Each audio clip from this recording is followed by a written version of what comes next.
Boom.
That's the first time I was on the other end of that.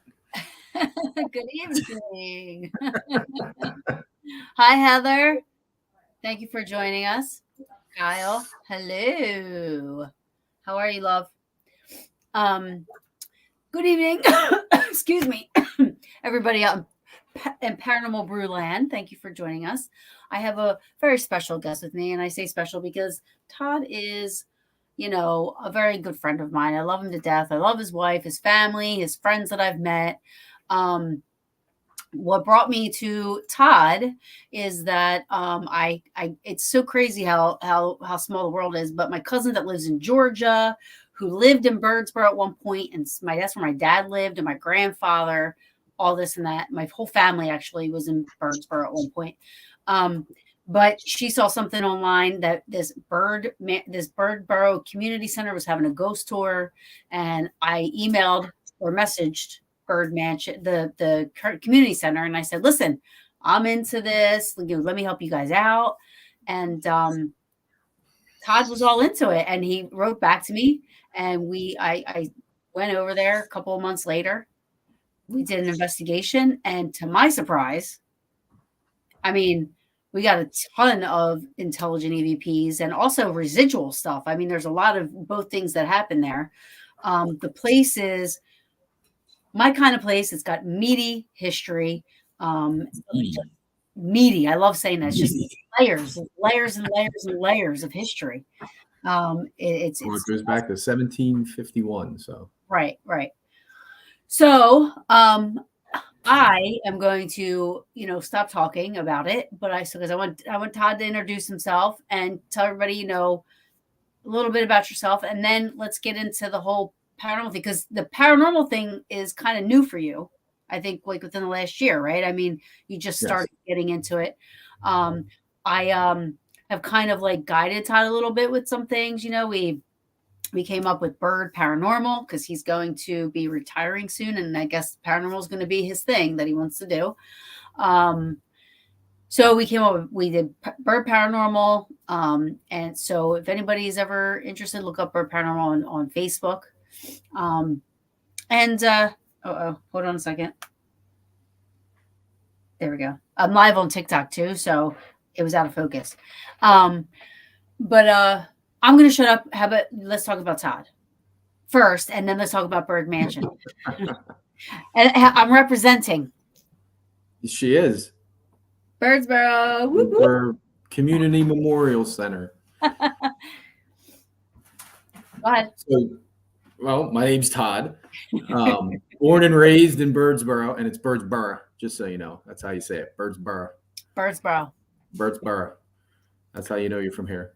You say so born and raised here, grew up at the community center. We all knew it as the Y. That's what it was called. Over the years, then probably about 20 years ago, I got on the board. And so I've been on the board there since. I've been the president of the board for probably 6 years now. And that gives me access to the building anytime I want it. Which is wonderful. To go in there. Which is the perk. But like you said, I'm retiring in a year. 30 years right now as a police officer. Thank you for your service. 1 year to go. Thank you. got into, I mean, I've always been into the paranormal stuff, like watching ghost hunters and all that stuff, and always wanted to do it.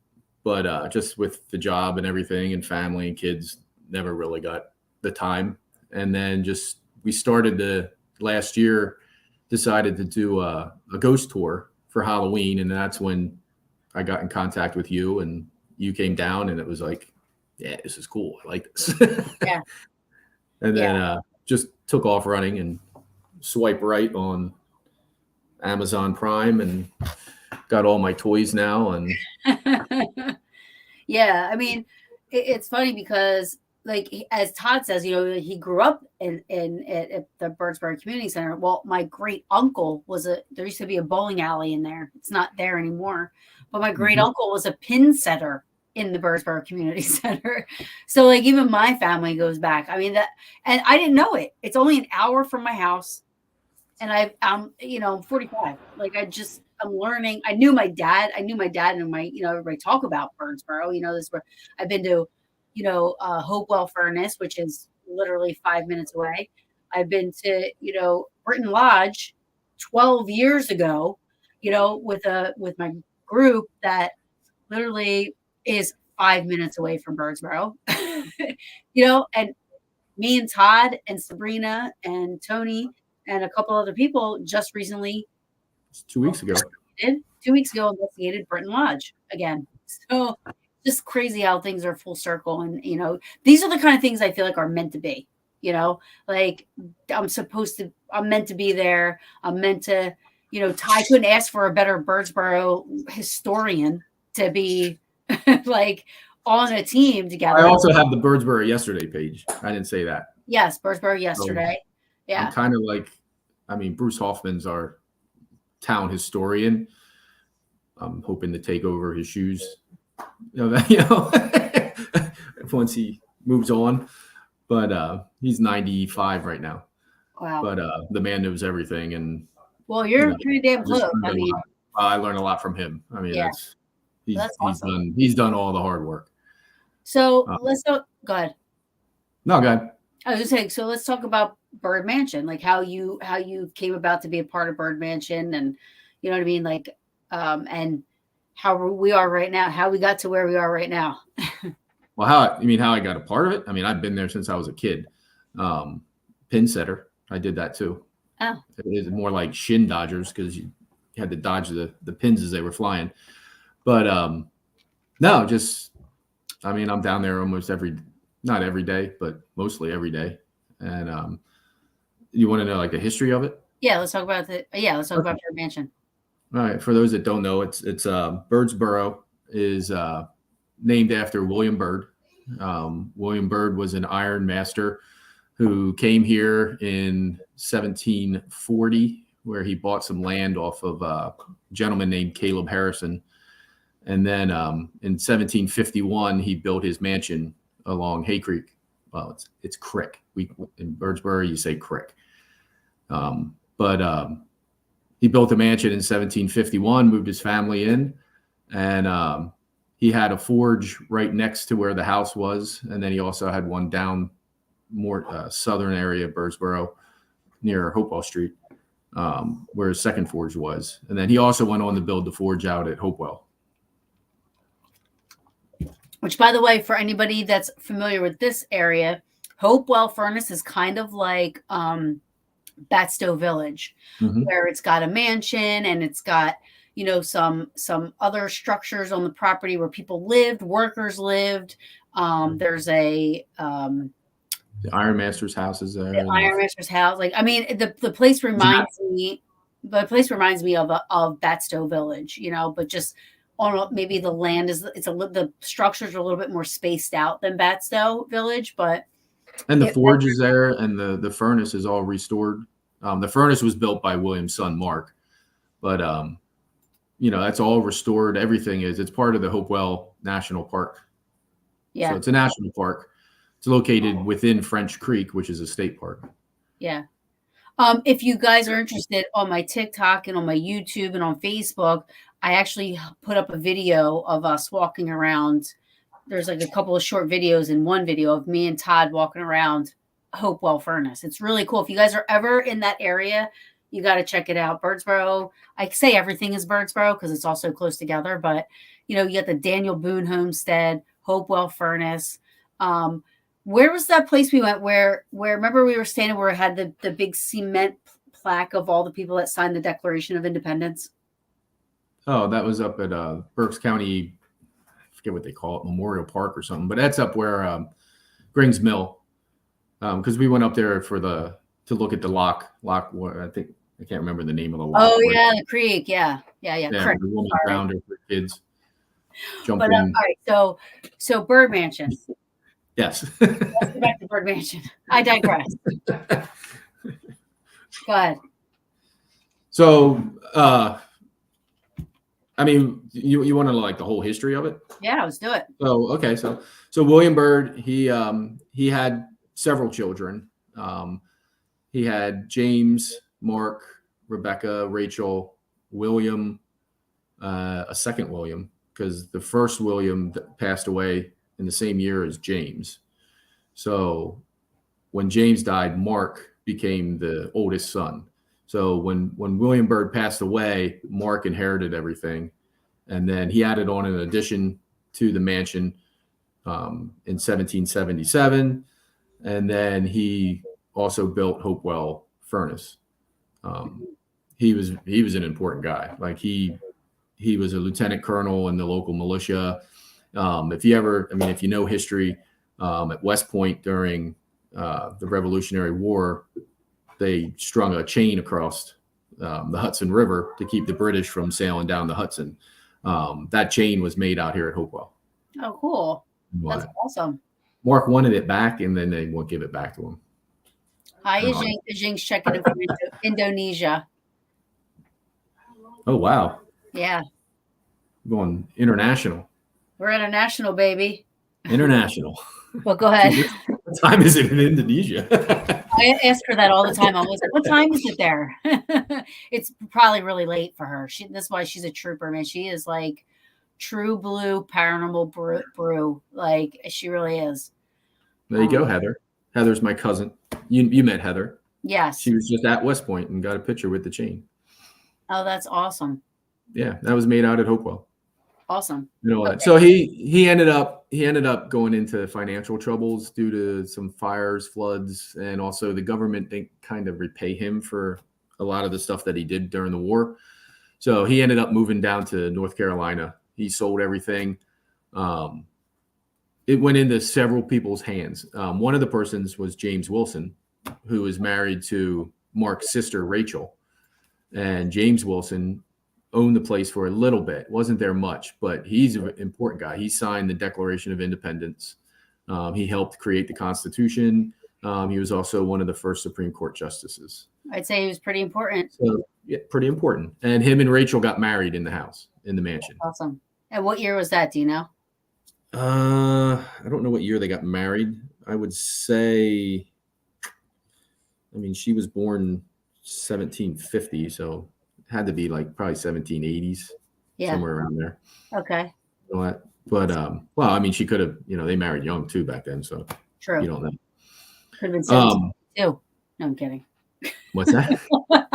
It was probably 1782 or 53. Yeah, when he was 12.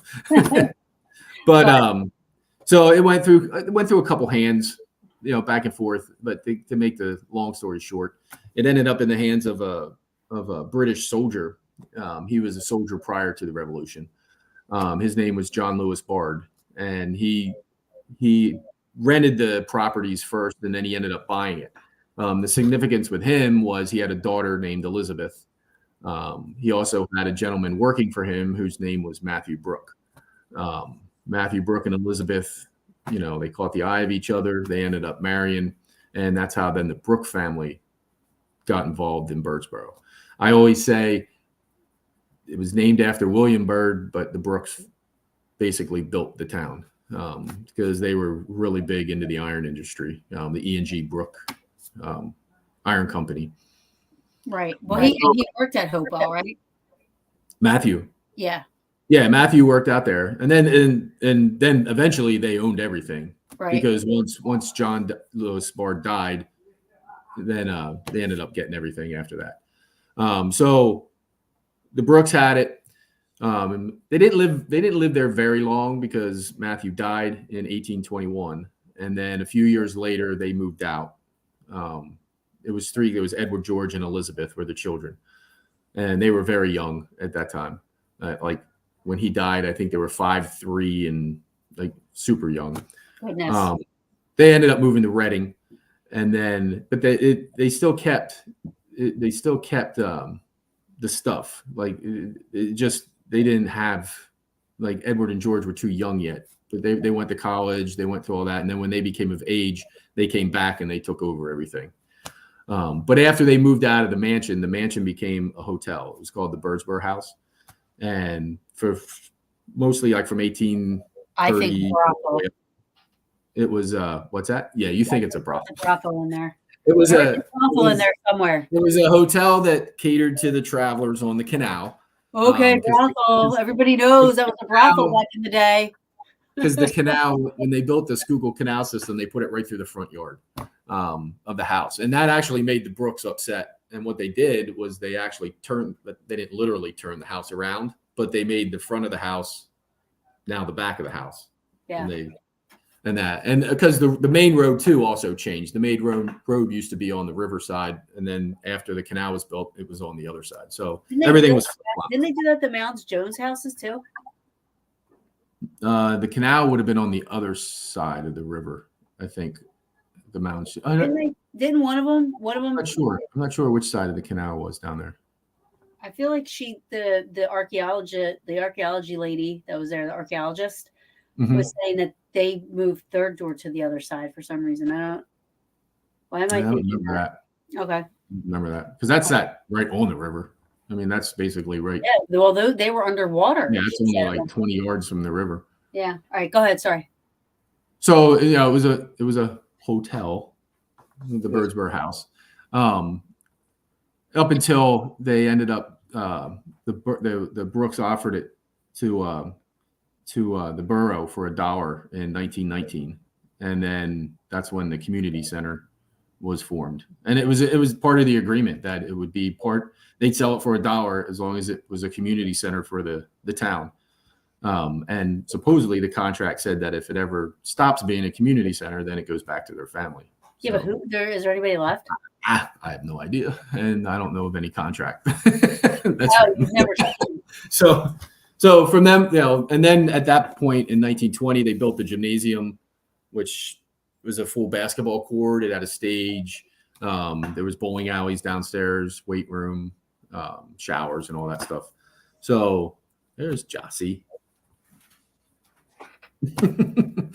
And it's been the community center ever since. So there was a part built in 1751. The original house was built in 1751, and then they just literally added on. You can see the breaks. You can see the breaks in the house where they just the one house stopped, and then they added on to. So it's like a long continuation. So then the second part was 1777. Yep, that's when Mark put the addition on. So 1777 was this middle part, or like the end part over here, and then on the other side of the 1751. You had 1920. Yep. And then 1990. Well, in 1996, we had a blizzard. There used to be an extension that went off of the 1777 part in the back. And when we had the blizzard in 96, the heavy snow caused the roof to collapse. So when that happened, that was torn down. And then they built the senior center and the new dance room that's back. It's a full dance room and a senior center. That was built in 1999. What's crazy is in 1951, that house was 200 years old already. Yeah. In 1951, Bird Mansion was 200 years old. So yeah, it's literally in 30 years will be 300 years old. And it's just amazing to me how sturdy and well. I mean, I know you guys have done, we've done a lot of work on it. I know you have done. Yeah. And the people that have been, lucky enough to come in there with me, and thank you, Todd, for sharing it with me and whoever I bring in. I mean, it was me and the Peaches the first time, and then I had come in with, who did I come in with the You second came time? a couple times. Yeah, then I think like Danger and Eric and them came Yeah, another time, and then Paranormal Reality TV yeah. came out with me one Rick and time. JV. So yeah, I mean, I've investigated Bird Mansion. We've probably investigated what 10 times now, and it literally is one of those places. When we first investigated it, I was so surprised and happy with the audio that we got alone. I mean, anybody that's investigated with me knows that I have like 7 recorders, and they are on the entire time we are investigating. And so we've been lucky enough to catch, stuff on burst, stuff that wasn't on burst that are on recorders, residual as well as intelligent, you know. So Bird Mansion is definitely one of them places where, you get in there and you just, when you walk in and at the end of the night, you're like, this place was just dying to be heard. Like it wants to share its history with everybody. It wants to share Yeah, I those. mean, there's a lot. Yeah, a lot of claims, a lot of stories. People, Yeah. It, have their experiences. yeah. It totally is one of those places. I love those places that want to share its history. And it's And nothing harmful. I mean, it's nothing no, not at all. scary. I'm not scared one single bit when I'm down there. No.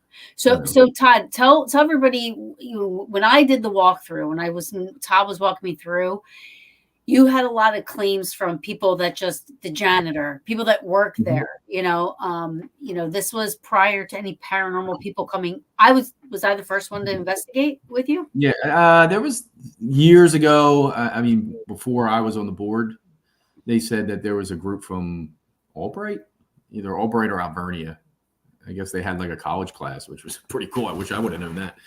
But yeah, I think they came down. But I don't know anything about that. I mean, that's just what I was told. So as far as I know, you were the first group to come in. Yeah.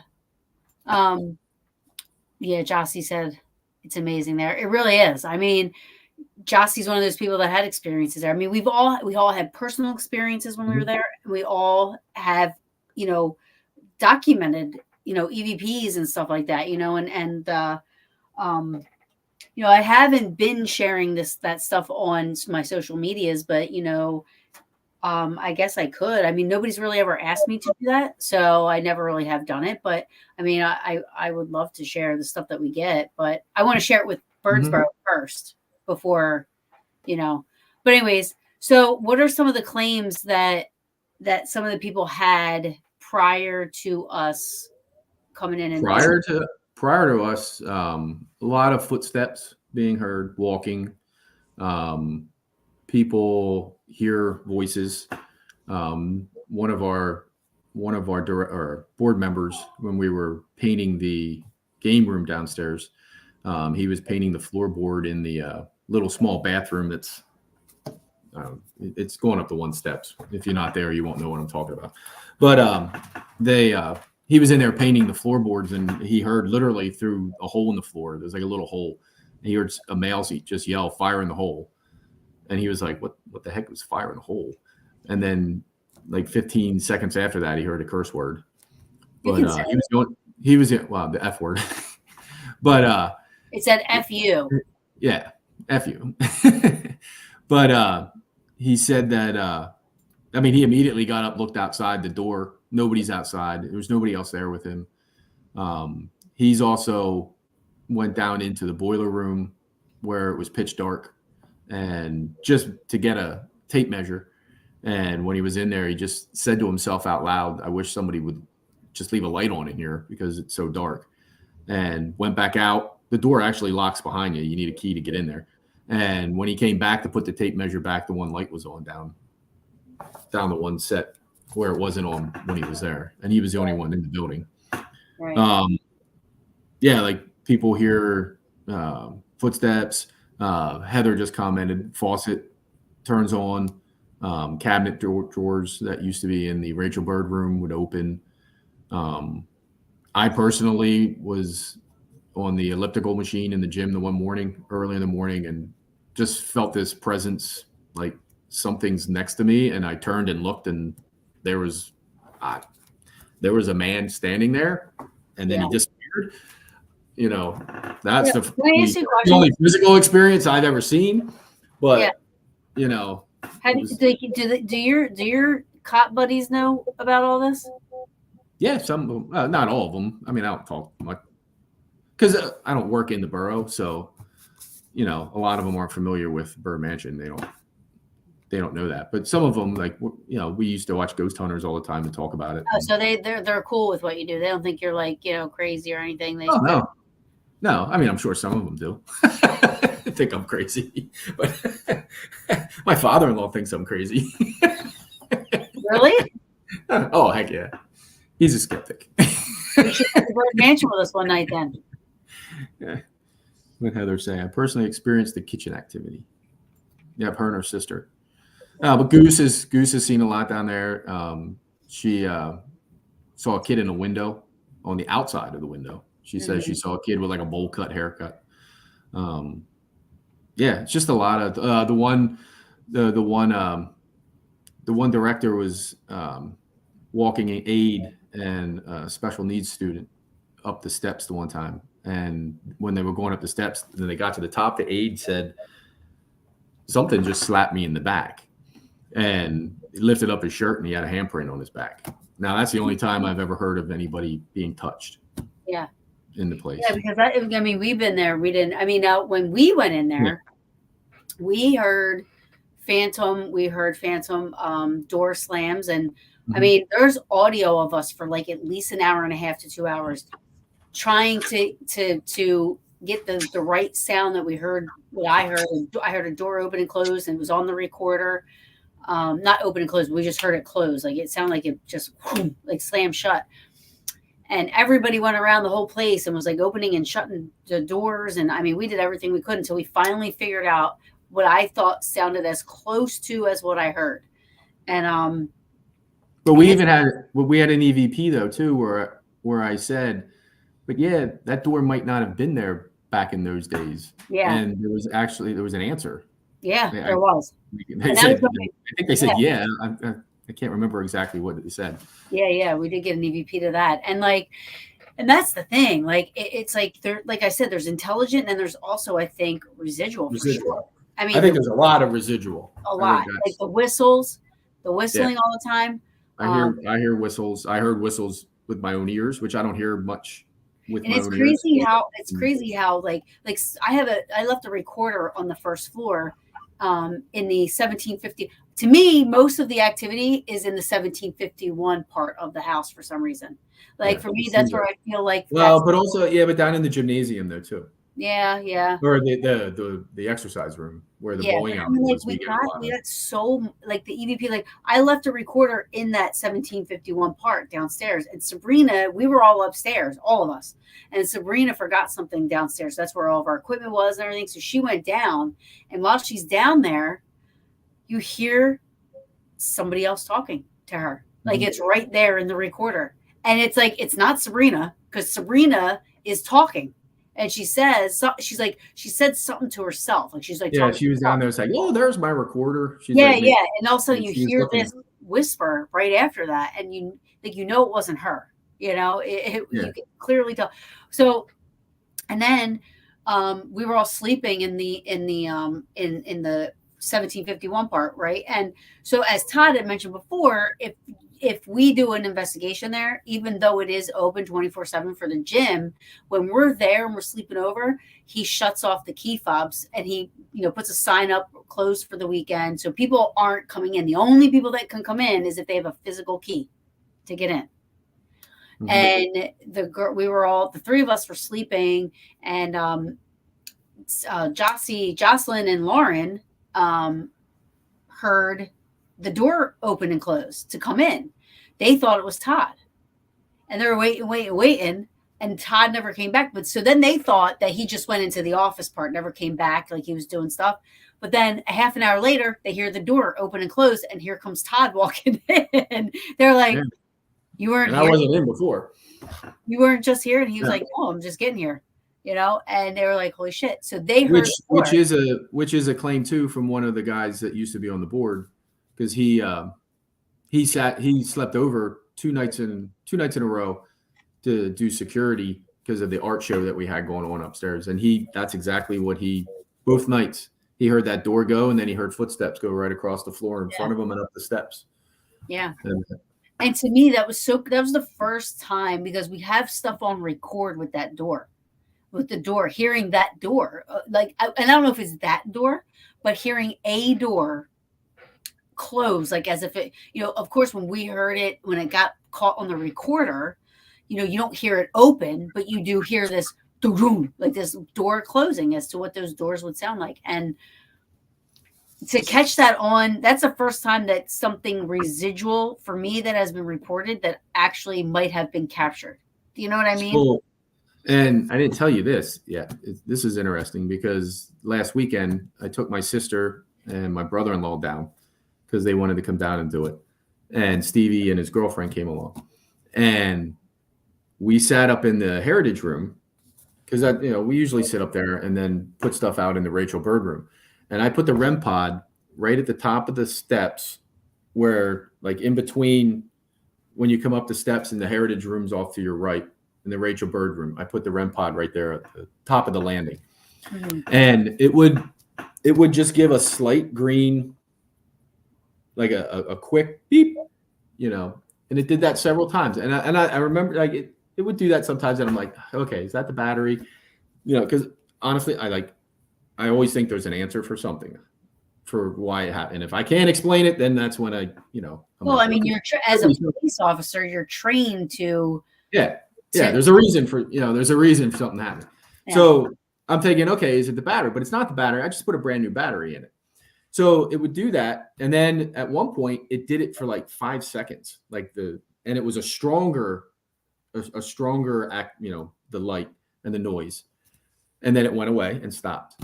But now that was after we moved it a little bit into the Rachel Bird room, which, would be a path that if somebody came up the steps, they would walk and go into the Rachel Bird room, and they would have passed it. So it's like, all right. So we went downstairs and into the game room, then put the REM pod down there. It didn't do it one time. Didn't do it at all. Didn't no noise, nothing. So my brother-in-law and I, we were just thinking about it and everything. And we were like trying to recreate it, and if we would just take our hand and just quickly like swoosh by the REM pod, it would just do that little quick green. Boop. Yeah. And then if we held it, and it was almost like it was a residual or something that was coming up the steps, going left into the Rachel Bird room and just walking past it. And at that one point, maybe it had stopped right by the REM pod, and that's why he had the longer activation, because wherever we moved it anywhere else, it didn't do it at all. Right. Well, and that's the thing too. Like, and I was going to say, what was interesting about us capturing what sounded like a door shutting, and it was loud. I mean, it was like boom, like it slammed. So I'm going to try to explain this for everybody at home, but so it's kind of like if you take the house, right? Here's the house. There's steps that come up this way and steps that come up over here too, right? And then there's a room over here and a room over here. There's steps that come up to the one side and go through a room where you can get to where I was at, or there's steps that come up directly where I was at. You just have to make a right. So like, it's almost like a half a circle. There's two ways to come up stairs. Yeah. So I'm in a room all by myself, and everybody else was in the room. You go out of the room I was in, you go through a hallway where you pass a bathroom and you pass the steps to go downstairs, and then you go back into a bigger room, where the room is that Heather was talking about, where the activity was happening with the faucet and the cabinets and the Rachel Bird room.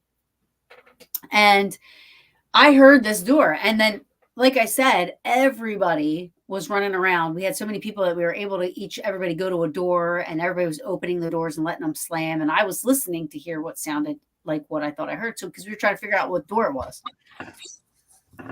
We finally get to it, and it's the door at the bottom of the steps that lead up to the Rachel Bird room. Which Now, would have been the main front door when the house faced the river. right. So that would have been the main house door in the 1751 part, mind you, that went out, the front door. So, but what's interesting about it was that the top of those steps was the Rachel Bird room where everybody else was sitting. You would have had to go across this whole entire room, go through that walkway back, and then I was in that back room. None of them heard that door that was in that Rachel Bird room when that door was right downstairs. Like, it wasn't like it was far away.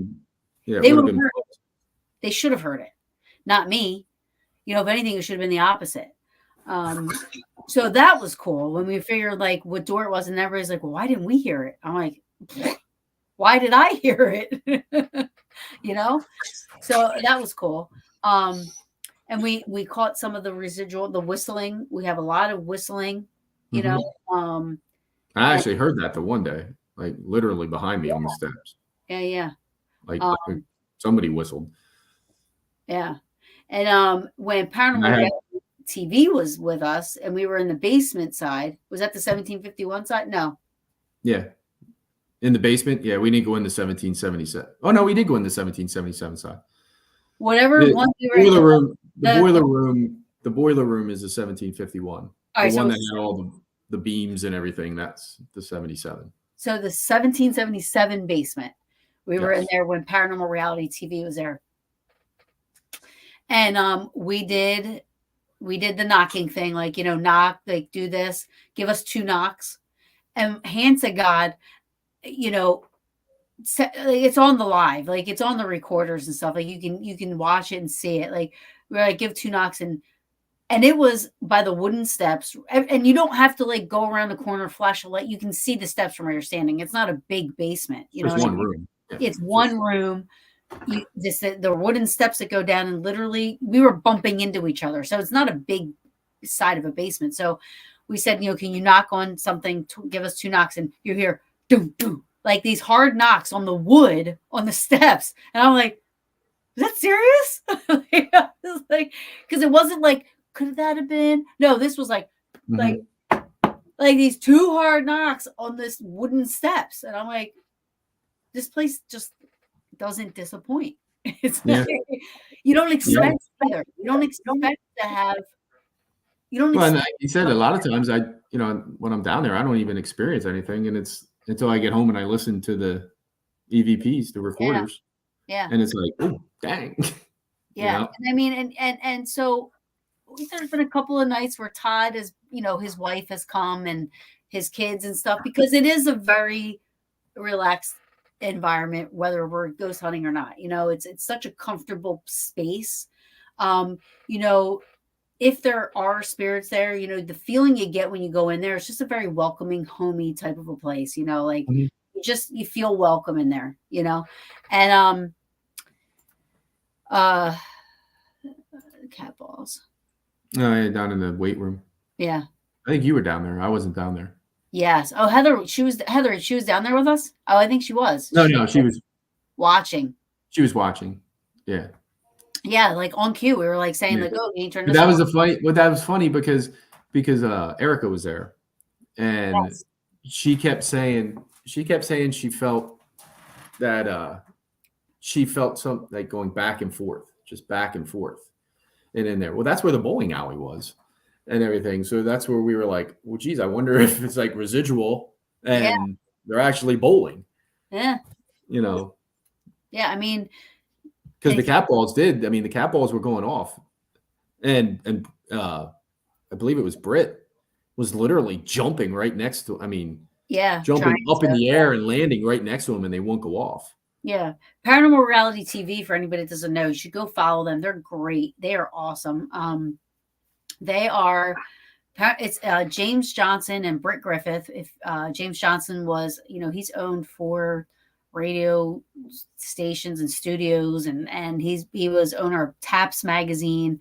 Britt Griffith was on Ghost Hunters and Ghost Hunters International for 9 seasons. but so they run these like paranormal investigations. They do it live, and they're really awesome to watch.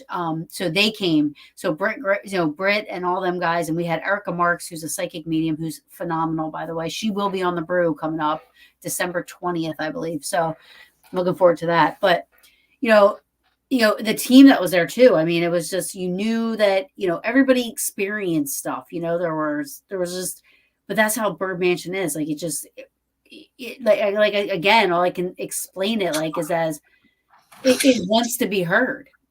Yeah. Well, and like the neat thing, I mean, about being heard, we'll get into Adelaide in a second. But Yes. Would like to talk the about neat Adelaide. thing, I want to the give neat thing, some props for that. the neat story, two of them quick. The one was the EVP where I captured somebody saying Michelle, yeah, which freaked her out. But that was in the other room, and I compared it to the microphone recorder in the room that we were in, and none of us said Michelle right. that whole time. And you couldn't hear it on that recorder. It was only on the recorder that was on the far end of the other room. That was kind of like, whoa, yeah. But Erica, the neat thing. So a little bit, love her. White chocolate time. If she gives you a nickname, she loves you, and be thankful for that, because. Well, it's better than hot. What do you say, Toddy? Toddy. Yeah. Michelle love just you answered. A little bit. He meant that the ghost or the spirit meant Goose, whose name is also Michelle. Yeah. But so the neat thing was with Erica, when we were there the first night, we were up in the heritage room, and I specifically remember her sitting there and saying, I smell pipe smoke. Do you smell it? And I'm like, nope, I don't smell it. And you were there too, I think. And Britt was. And none of us smelled, but she said she smelled pipe smoke, but didn't think anything of it. So during that night, she kept saying that she was feeling the presence of a man who cared for the place, and she kept seeing the letters SS. Okay, so again, didn't mean anything to me. SS, I had no idea. But the next day, my buddy, he texted me and he said his dad said, "What about Nubs?" And I'm like, "Who the hell's Nubs?" Because I mean, I knew all like back to the 80s and everything. Right. When I was a kid back down there, but Nubs was like an old janitor that was back in the 60s and early 70s. And he said, "What about Nubs?" He goes, because he cares about the place, and there's reports of hearing the whistles and the jingling of change in it, which they said Nubs did. But so it was like, okay. So I started researching, because they said about Nubs, they said, well, he died. He was killed in a car accident. He got hit by a car by the Culptown Fire Company. So I, of course, the nerd that I am with research and history. Fire in the hole. I went, well, yeah, fire. How do you know that's not I went on newspapers.com, and researched it, and I found the article from the accident. And lo and behold, Nubs' name is Stanley Snyder, SS. So it was like, okay, like that's a little strange. So then a couple of weeks after you guys left and everything, I was preparing for my history lesson down there that we do every month. And it was on the flood of 72. And I found an article in an old newspaper about the flood and the community center. And there was an old guy cleaning the fireplace, like scrubbing it down from all the mud. And lo and behold, in the article, it said it was Stanley Snyder, the janitor. Oh, wow. What's in Stanley Snyder's mouth? A pipe. That's so cool. And it's like, okay, like, I mean, there's okay. Like I always, like with mediums, you never know, like you can't prove what. Right. Well, I was going to say, when that stuff happened, she can't find. There's no way she would find that information out anywhere. I never knew it, and yeah, that's the stuff that makes you wonder. Yeah, for sure. And then Sabrina, Sabrina. Yeah. We had Adelaide. Yeah, I mean, Sabrina, she claims that she's not a medium or anything like that, but she has disproved that the last couple of times I've investigated with her, because she has picked up on stuff, like describe things to a T without, like, there's no way the things that she knew, like, she could have known. You know what I mean? So, um, she wasn't even going to come the night that we investigated, but she pushed her. This was the first time you guys ever came. This was the first time we were ever there, and I wish she was around to tell her story because it's amazing. But she said, I wasn't going to come, but I kept hearing this woman, like, this woman is just, she wanted me to come. And she's like, she starts talking to me about this person, like saying, like, she's very, she's very well put together. She's very a prominent woman, but she gives off this masculinity type of a vibe. Like, she's, like Mason, almost like a Mason, like a power. She said, like, she, like, in charge. Yeah, she's like a Mason, and this and that, and she says, like, I'm seeing like dark hair and these sharp white collars, like these white collars around her neck, and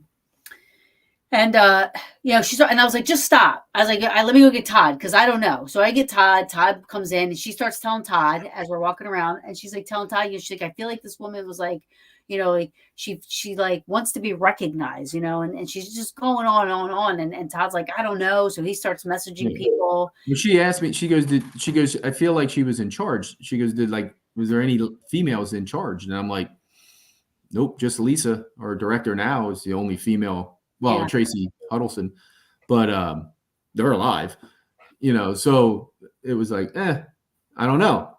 But then I thought more about it. And that's when I remembered that we still get money from a lady who used to be the treasurer on the board years and years ago and all that. But she passed away, and she's still, like, through a trust fund and everything. We still get money from her. And I was like, Adelaide, and her last name is Finlay.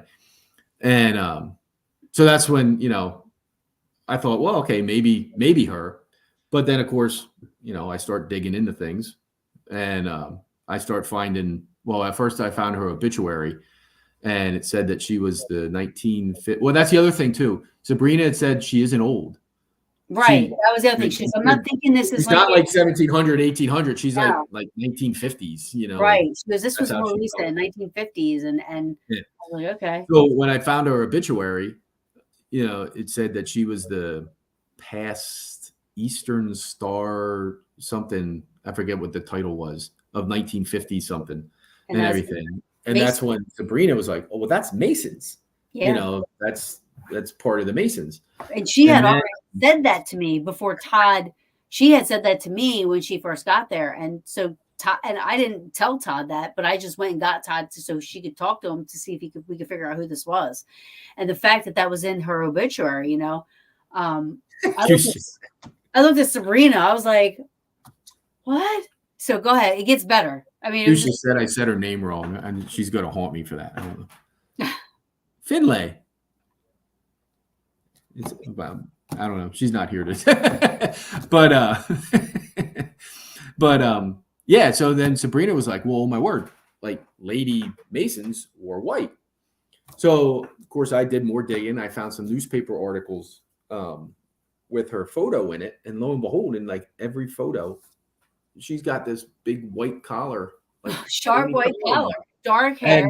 And honestly, for weeks after that, I kept digging up other photos. And actually, I just had a lady, one of the ladies that knew her, she just sent me a picture of her and her husband back in the 1950s or 60s or something.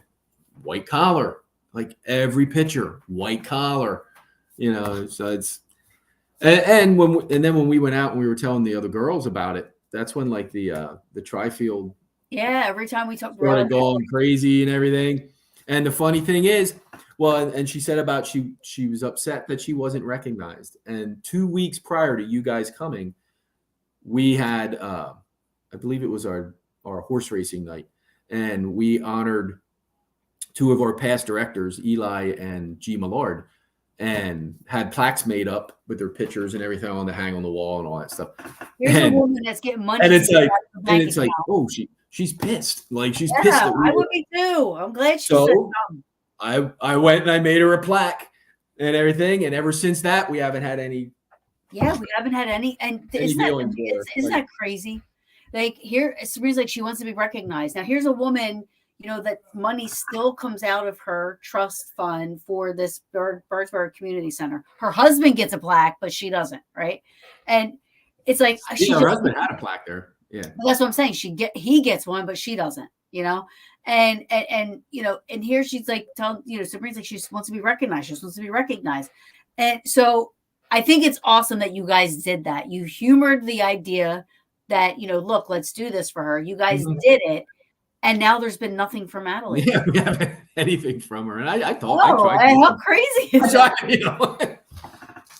I mean, that's the first time that type of thing's ever happened for me, to witness it. Yeah. If that's in case, I mean, is there a possibility that we're whatever, but all of us are feeling like that? I don't know. It's just, to me, it was something, you know what I mean? I feel like that was her, that was me. That's what I believe. Yeah. And I think she's happy now. She's got recognized. She's got the plaque. Well, and we even asked at Britton Lodge, we asked Sabrina if she's felt her since, and she's like, no, like she hasn't felt her anymore. It was just almost weird. It was like she was using Sabrina to get her message. Yeah, I know. That's the beautiful part about it. I don't know how it works, but I think that's awesome. I think that's great. I mean, Sabrina did a great job. I mean, she did the same thing when she came to New Egypt Historical Society with me a couple of weeks ago. We were in this room and she's talking to me, Mom. Remember, she's like, I'm seeing this like woman. She's got really long hair and she's got sunken in eyes, like really sunken in eyes. Like she's sick. She's like, was this like tuberculosis and pneumonia? I didn't know shit about the place. So I was like, I don't know. I got to ask Danger, I got to ask Mike. And she's like describing this picture. So later on, I pulled Mike aside and I go, well, listen, I said, Sabrina was picking up something. I described the picture to him and they like looked at me and he was like, what?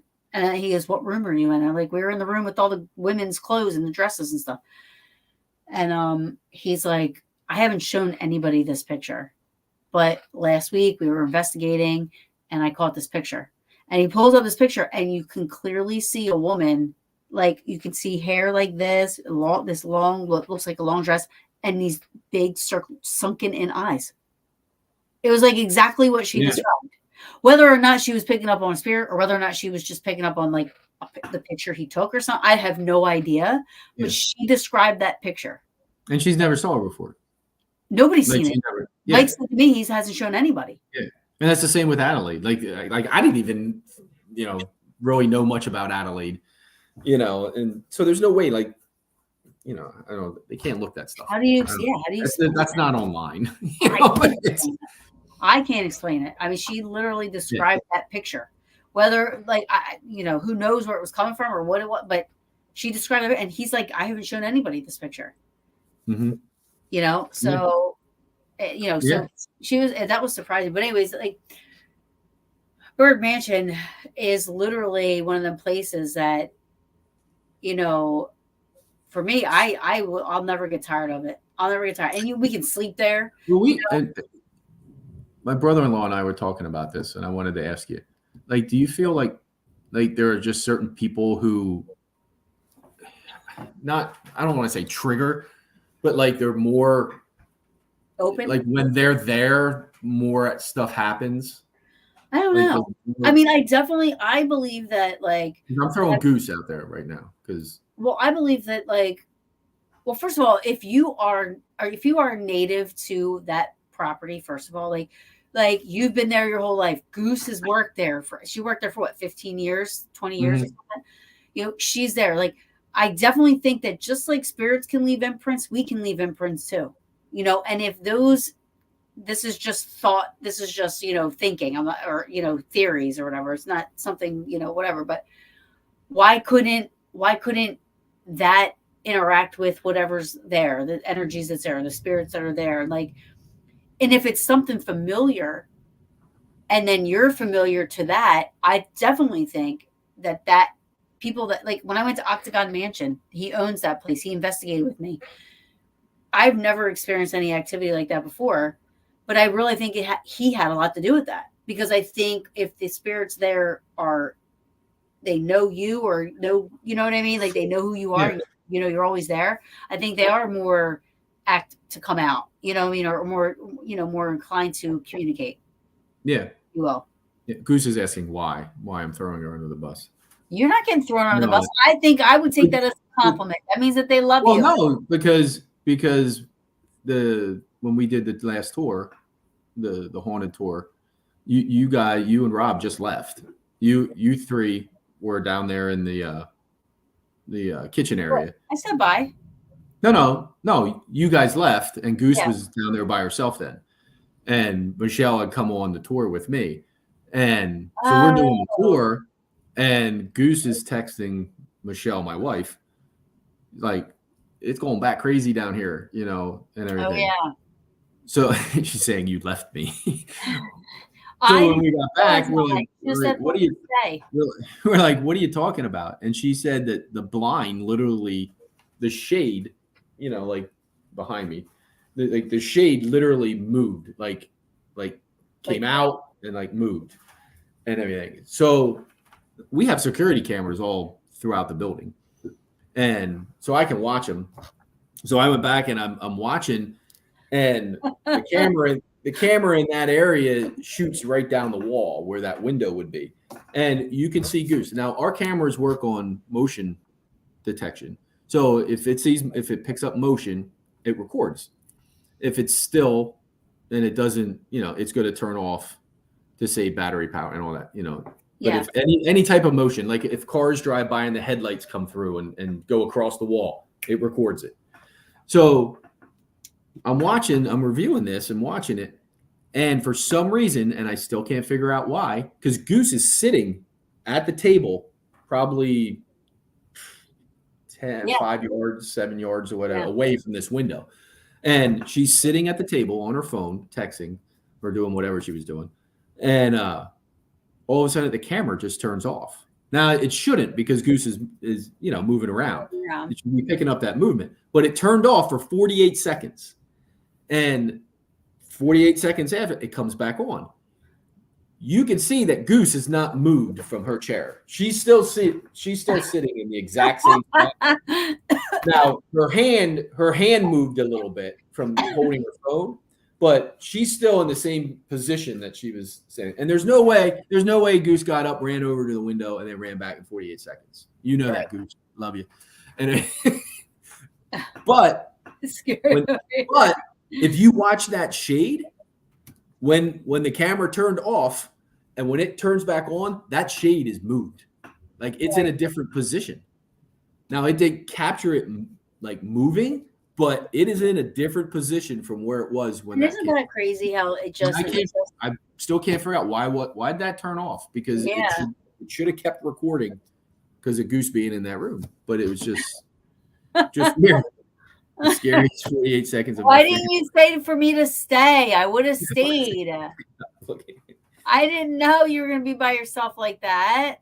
Oh, Goosey, I love you. She said Rob wanted to stay. I think he wanted to leave like 4 hours before that.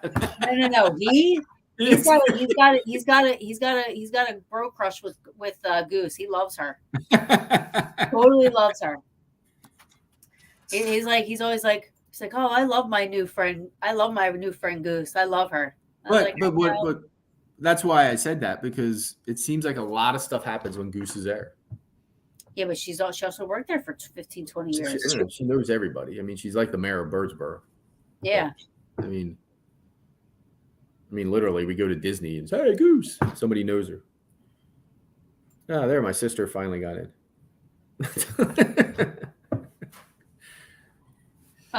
22 years. My bad, babe. She worked there for 22 years. Yeah. So, yeah, I mean, I can definitely see, that stuff like that would be more attracted, if you will, for lack of a better description. But, like, if me and Goose walked in there, I could see her attracting more of the attention than I would, because they know, because I feel like that what's there is there because of the house, or because of what they did there, or what they've accomplished, or something. You know what I mean? And that's what Erica said. She felt like he was taking like nubs. That what she was feeling there was taking care of the place. Yeah. Oh, okay. She did say that. Yeah. Yeah. that's just what, it feels like it's all familiar. Even the residual stuff, I think, is familiar. I mean, that could be Nubs too. Yeah. I mean, if he was like, I'm starting to think more and more and more. Well, but also, I mean, I got that one EVP where I said when I was sitting down there where you sleep on the couch, I was sitting there and I said, "Hey, Mark, is this your kitchen?" And literally it said, "Yes." I heard him. Yeah, There was a male voice on that recorder going, "Yes." Yeah, Now, granted, was that somebody else other than Mark? You don't know, but right. it could have been Nubs and just saying, "Yeah." Well, I mean, think about it. I didn't know he worked. You said he worked for the fire department, or that's how he was killed. Yeah, he was walking out of the fire department. And isn't it ironic that there's a bar in there. Somebody heard fire in the hole. Well, that I have other. I know because about the furnace is down there, right? But there's never been a confirmed fire there. There's never been a confirmed fire, no record or anything. No. But my brother-in-law also, he's a welder, and he had said that when they would stoke a boiler, that's what they would say, fire in the hole. Gotcha. So, I mean, that's a possibility. Yeah. Yeah. But the funny thing is where that hole was, where he heard that, it doesn't go into the basement. That's over the ground. So it was weird. It was like, yeah, it was like, it wasn't like there was somebody in the basement. I thought it went to the basement. No, that area, that bathroom is on the other side of that cement wall. And it's underneath, because I even called the janitor then, and I'm like, dude, where's this hole go to? And he goes, that just goes down into the ground. There's just a pipe. Why were we thinking? Because the fire, it looks like there was a fire. No, it's above, like the boiler's right there, but where that hole goes down is above. There's ground underneath it. There's no walking space or anything, no basement. So maybe back in the day, maybe there was, but today there's not. Yeah, the hole is burnt. I know. We've always and the hole. The thing in the boiler is a hole. Right. So fire. It looks like fire came out of it and singed the top of the ceiling, underneath. So and seriously, the people who tell me this stuff, I mean, I trust them. I mean, they're not people that are like, I'm going to go out here and try to make a buck. Yeah. Well, the one guy won't even come back in. Yeah. Yeah. He doesn't even want to come back in. He didn't even want to come. I wanted him to come talk to me about stuff when I first got. And Todd's like, he don't want to come back in here.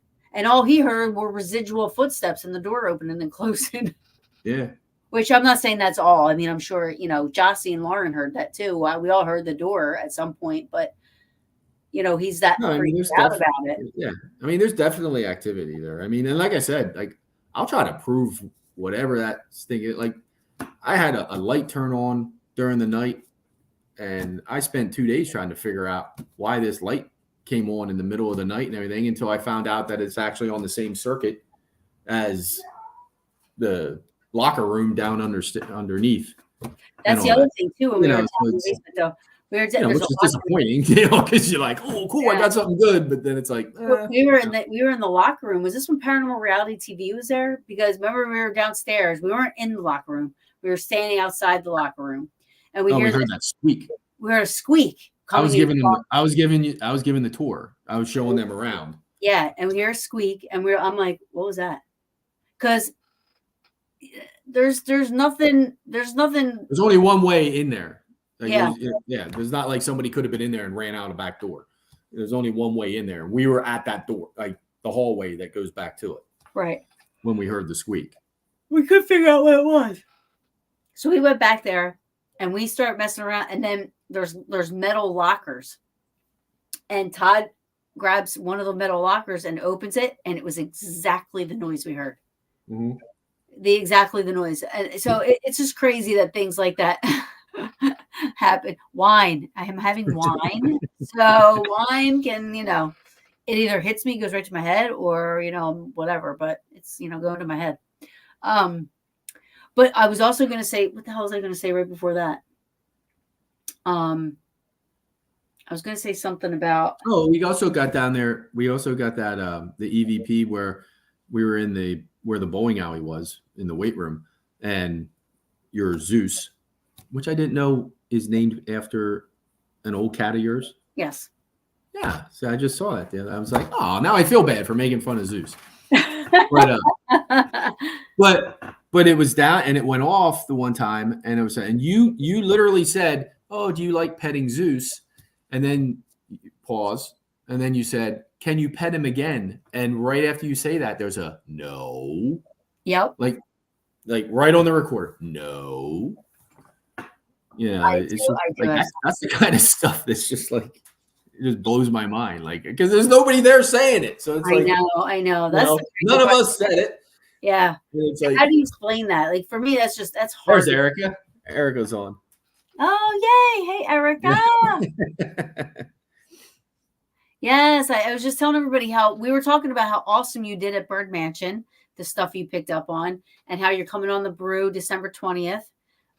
So I'm looking forward to that. I'm so excited. Erica, do you remember up in the room that one night you said you smelled pipe smoke? Yeah, didn't you send her the thing or whatever? I don't know if I did. I feel like she shared it on her page. Oh, did she? Okay. I think she shared that. Because to me that's amazing. I mean, she said yes. Yeah. Okay. Yeah, she did awesome walking around. I mean, I was so and here's the other thing with her. She's so like if I was a spirit and Erica came in to talk to me, I'd be like, oh my, I'm like, hi. Because she's so friendly. She's so like nurturing. I still want her to give me a reading though. She's so nurturing and welcoming and so calm and happy, and you're just like, you kind of just like, I'm not a ghost, but my spirit's like, hey, yeah, hi. You just like automatically, she's like a calming factor, it was really cool. She did awesome. Yeah, we have to get her. We get her up here for Britton Lodge. Yeah, that would be cool. Yeah, that place is huge. It's so big. Yeah, that could be like a three-man team going through there, or like 3 teams at once. Yeah, that was crazy. That was. We got to like what 2? I mean, not even half of that place. She just said, "Message me." Huh? I don't know. Are they standing behind me right now? Oh, you do, Erica. You're amazing. You really are, and I hope more people, learn who you are and start following you and stuff because you are awesome. You really are. You really impressed me. I thought it was great. Yeah. But yeah, so Bird Mansion, it's not open yet for people to really come in, but they don't. Yeah, we're very protective of our. Yeah, I mean, we had that night that thank God Erica was there and stuff. The people that were there, because I mean, there was one thing that kind of upset me a little bit. But somebody else that was there, and they were trying to lean it towards negative stuff, and I said, there's not negative things here. One thing is, yeah. Well, that's why I don't know if you noticed at the end, Erica and I weren't there when you guys were closing up the show. Yeah. Or whatever, because we were still down there, and I was asking her about that kind of, because I didn't want that to be on the show, right? Talking about that stuff, like that's, no, that's what I said. I said nope. I said, listen, there's still people send their kids there. You know what I mean? And let's not. If there was something there that could be harmful, you guys would protect the people, you know what I mean? And there's nothing there harmful. So there's enough stuff happening there that you didn't have to add that to it, because and again, I'm all about integrity, and I'm all about stuff that's legit and people not faking and lying stuff. And to me, knowing there's there like that, and for somebody to say that, it was just, I wasn't digging it, You got some cool REM pod hits in the basement area at the end. Yeah, we did actually. The REM pod did start going off. Yeah, I wish I would have stayed down there with you guys, because I went up just because I thought everybody was going up and it was ending. But I wish I would have stayed down there because, all the times I've been there, I haven't gotten to. Were you guys in the boiler room one or the other one? Yeah, the boiler room. Yeah, see the other side. That's the side I want to get into. I haven't. Well, the other side is where I didn't bring that one up either. Now that Erica's on, is when we were over there and she goes, "That same guy's down here. That same guy. He thinks he's the mayor of the place." And that's when I just started. I'm like, okay, I'm gonna try something here, and I just started naming names, and I went Eli, and then G, Tony, and then I said Nubs, and that's when she went, "Oh, somebody just said bingo." Like she just, that's when she's, I don't know if she can, like, I don't know how it works. Like if she heard somebody say bingo, if she felt he said bingo, she could probably tell us better. But the minute I said Nubs, I said, she went bingo. It's like, okay. Yeah, she remembers. Yeah. Yeah. But like, I don't know. Like, do you like hear him say bingo, or like, how's that work? I think I don't know. I'm not going to speak for her, but Yeah, I didn't know if she would. voice in No, her. she said she saw an A in the mirror, but I think that might have been the one treadmill. It had a letter on it. Voice in her head. We were down there. The voice in her head. Well, when we were down, I totally forgot about this. When we were down in the gym, I don't know who was down there with us when Paranormal Reality TV was there. Erica was there too, but I don't know who was down there in the basement with us. But I saw a shadow go across the one wall. So like, you would have to be up against, because the lighting was very low, Mm-hmm. So you would have had to have been. We tried testing it out because I couldn't believe I saw it. It was just a shadow went right across the wall.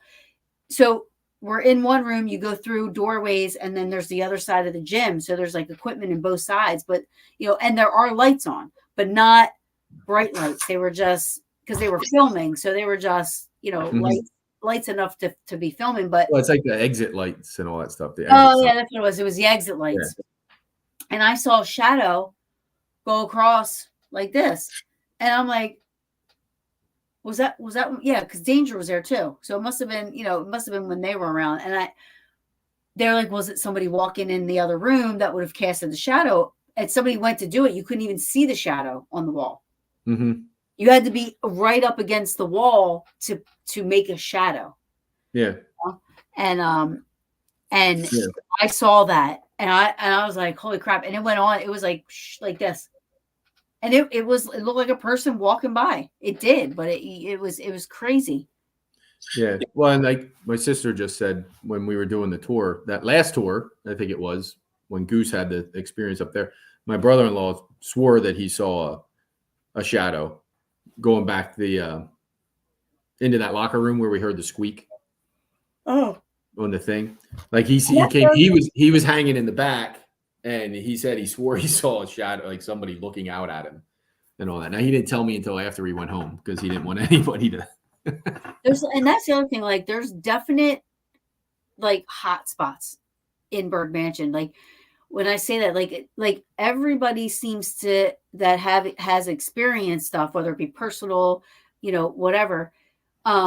It's like it's been consistent with the places.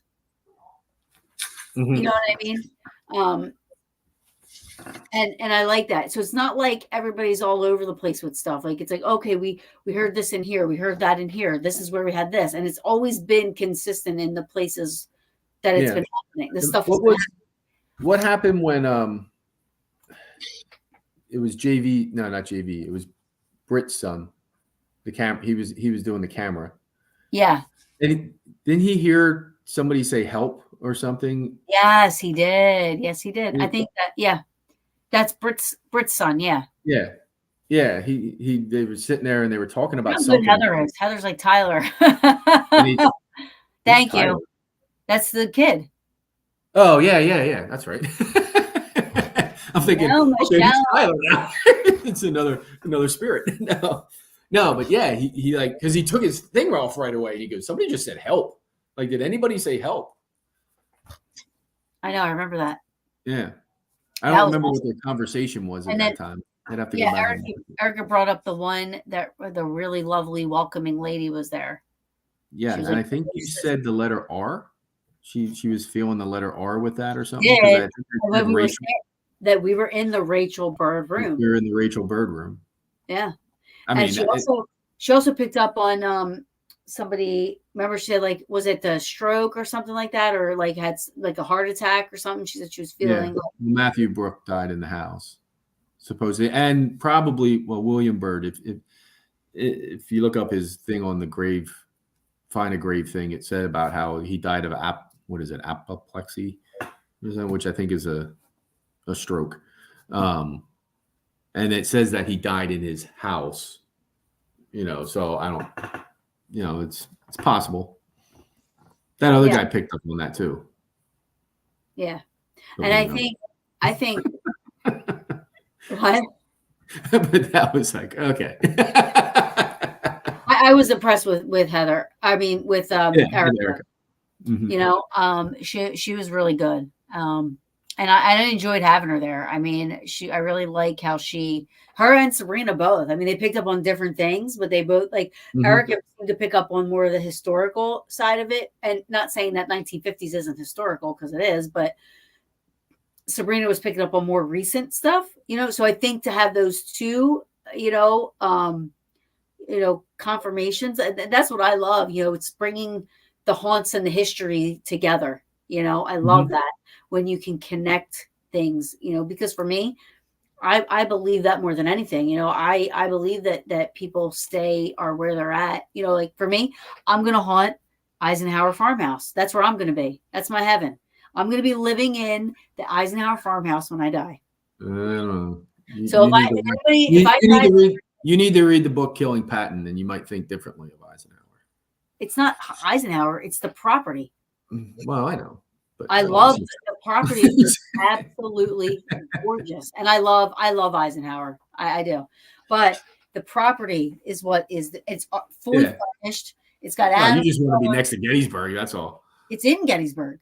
Yeah. Speaking of that, I lost my Gettysburg coffee mug. I just thought of that. But it's in Gettysburg. It's the best. It's aside from Little Round Top, it's got the best sunset view. And it's already furnished. There's animals all over the place. People come and visit. Probably walked through there when he was headed up to. People visit every day. For the George. So I wouldn't be bored. I don't think you'd ever get bored in Gettysburg. No.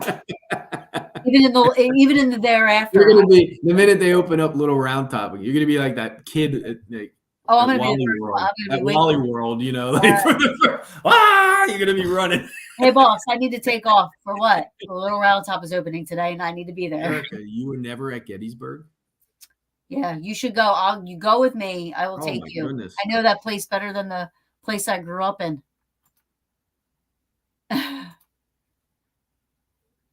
I'm going to be staying in the Farnsworth house or the Farnsworth Inn. Well, it got postponed from last week, but going to eventually be staying there. Yeah. And go with Todd and Taryn. That's Michelle. Yeah. Yeah, no, I'll totally go. Been there. That's because she's a Southern girl from Maryland. She's one of those ribs. She should go, and I'll go. I'll take you around the whole town. I love popping people's Gettysburg cherries. I love it.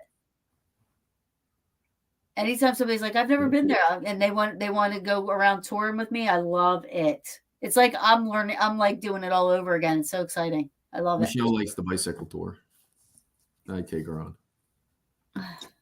Boo ha ha, blue crabs and O's. Well, your O's didn't fare too well in the playoffs. But I'll go for the blue crabs. That's it. Shout out to if people are listening and you are interested in seeing the Bird Mansion, December 9th is Christmas in Birdsboro from 4 to 8. But during the day, we have the craft fair in the center, and from 4 to 8 we also have wine and beer tasting.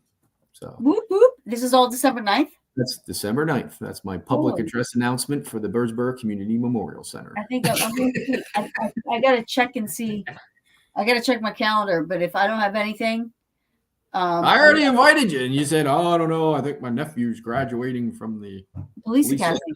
Yeah. So It's all day. It's all day.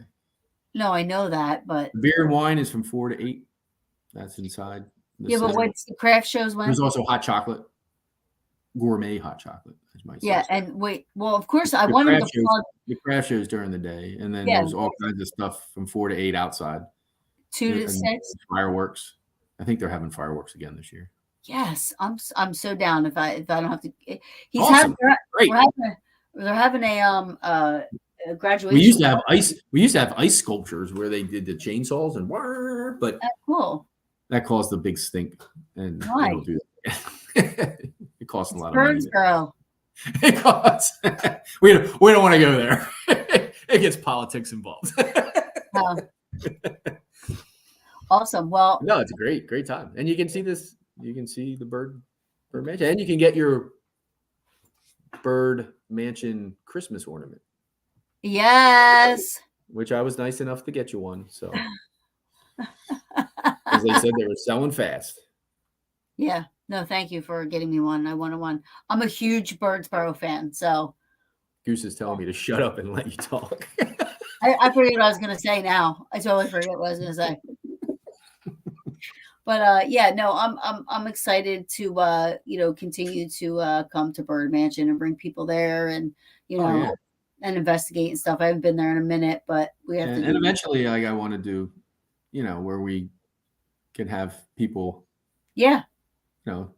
Eventually, we're gonna. I think a fundraiser where people can pay to come and do a ghost hunt. Yeah. Yeah, and the proceeds will go to the mansion. The preservation of the mansion. And into the community center. I love it. You guys already do a great job with that stuff. Here's a fun fact. I'm trying to get her on my show. So anybody that knows Lisa, that's our director.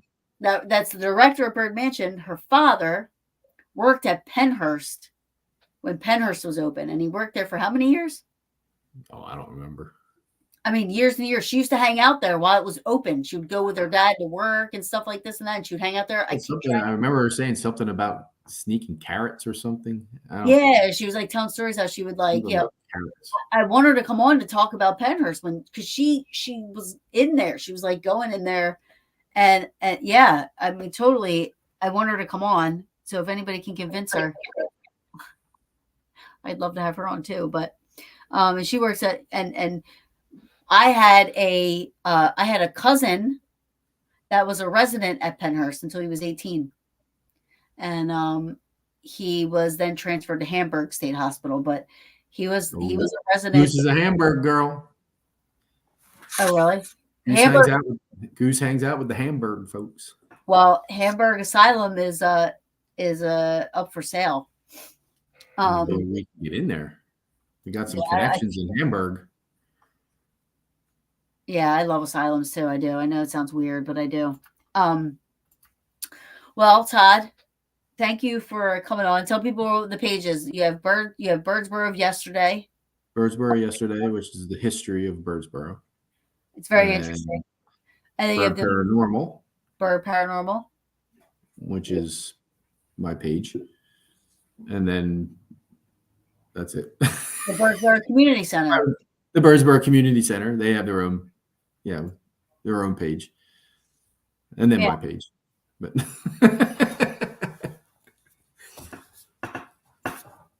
and just people who go get invited by me can live there. So that means that Rob will be invited. I'm his +1, so I can.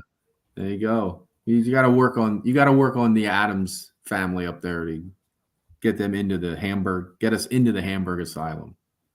Yeah, that would be cool. That would be fun. Thank you for coming on. Yeah, that was fun. And it was fun. And I hope everybody, go on my YouTube, Facebook, I mean, even Bird Paranormal, but I have shared pictures and videos and stuff like that of our investigations at Bird Mansion. I think you can still, Rob and I will be the wardens. And I think you can still go on Paranormal, or what is it? Paranormal Reality TV, and watch the episodes. I Yeah. think they're still, you can still. Yeah. Paranormal do reality. one and day Hey, two. Jeff. Hey, the goat. Yeah. Good night, Goose. Good night, everybody. And join me next week. And again, like I said, you can go on Paranormal Reality TV. You can still see that. Yes, I will. I'll find out and I'll text Todd. Christmas in Birdsboro. Yeah. And I'm a huge Birdsboro fan. Woo! I even have this hanging on my wall. Where is it? Where'd my thing go? Where'd my little flag go? Don't know. We're not there. It fell. Oh, nice. 1990. So yeah, I'm a fan of Birdsboro, which I'm sure the people that live there probably think I'm weird, but I am. It's a great area. So, I mean, it's not just Birdsboro. I mean, you got, like I said, Daniel Boone Homestead. You got the Mounds Jones houses, and you have what are the other two buildings that are close by to that? The White Horse Inn, the Douglas House, all 1700s, and then you have Mordecai Lincoln's house there, which Mordecai Lincoln is which she likes to break into. Great grandfather, Abe Lincoln's great grandfather. The house is right there. I'm like, how does this town have so much history and nobody? I would live there in 3 seconds. It's just insane. But yeah, so go to Birdsboro, check it out. There's so much. If you do go with Taryn, just remember if it's an old house, she will try to get in it. Well, you think you're with 5-0. You don't think you're going to get in trouble because he's got. No, 5-0 play by the rules. We know what breaking and entering is. I just wondering where you got that flag. Yeah, I don't know. I gave it to her. Yes. Got here late. Dinner guests. We'll watch tomorrow. Thanks, April. Love you, babe. All right, so we're gonna sign off. Thank you, everybody, for watching. Just got one thing to say, though. Go ahead. Don't need to say no. Go Birds. No. 10-1. 10-1. 10. That's for you. If I can do it here. 10. No, you can't. You're a Birds fan. You can't do it.